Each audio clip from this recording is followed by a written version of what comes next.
5 روش طلایی برای رفع چین و چروک پوست صورت. هلو گایز، چطورید بچه‌ها؟ داخل این ویدیو با هم روی 5 تا از روش‌های کارآمد برای رفع چین و چروک پوست صورت به صورت خانگی صحبت می‌کنیم. همه این روش‌هایی که داخل این ویدیو برای شما گفته میشه بر اساس مقالات بین‌المللی هستش، پس استفاده از این روش‌ها هیچ مشکلی برای پوست شما به وجود نمیاره.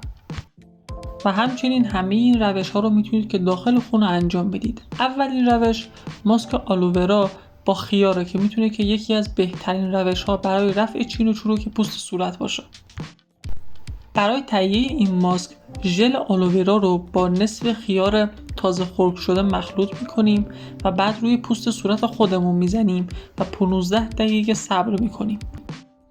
این ماسک به پوست شما نرمی و لطافت میبخشه و چین و چروک پوست های شما رو کاهش میده. مورد دوم ماسک طبیعی با زرشک و عسل هستش. توی این روش ما زرشک رو با عسل، 1 قاشق عسل مخلوط میکنیم و سپس روی صورتمون میمالیم و 20 دقیقه صبر میکنیم و سپس هم با آب گرم صورتمون رو تمیز میکنیم و این ماسک میتونه که باعث شاداب شدن پوست ما بشه و همچنین چین و چروکش رو به شدت کاهش میده.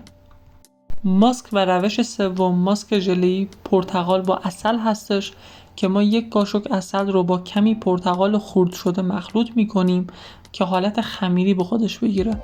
بعد روی پوست صورت خودمون میمالیم و بعد از اون 20 دقیقه صبر میکنیم و سپس صورتمون رو هم با آب گرم تمیز میکنیم. این کار باعث میشه که چین و چروک های صورتمون کامل رفع بشه و تبدیل بشه به یک پوست کاملا لطیف و نرم. روش سوم ماسک طبیعی آووکادو با روغن زیتون هستش که ما آووکادو رو با روغن زیتون مخلوط میکنیم. سعی میکنیم که آووکادو حالت خمیری به خودش بگیره و بعد از اینکه این دوتا رو با هم خمیر کردیم، مخلوط کردیم، روی صورت خودمون میزنیم و 20 دقیقه صبر میکنیم. بعد از اون هم حتما پوستمون رو باید تمیز بکنیم با آب گرم و این ماسک باعث تغذیه و نرمی پوست میشه و به رفع چین و چروک پوست ما کمک میکنه.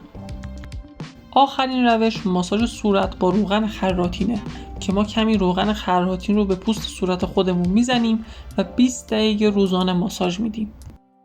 پس از 1 ماه کاملا چین و چروک پوست ما رفع میشه و باعث میشه که پوست لطیف و شادابی داشته باشیم. داخل ویدیو برای شما 5 تا روش آموزش داده شد که چطور بتونیم که ماسک صورت بسازیم که چین و چروک صورت ما کاملا برطرف بشه. حتما از این روش ها داخل خونتون استفاده بکنید. اگر که نظری داشتین برام کامنت بکنید و اگر که تا الان کانال من رو ساب نکردی حتما ساب بکن و ویدیوهام رو هم تا آخر نگاه کن. بدرود.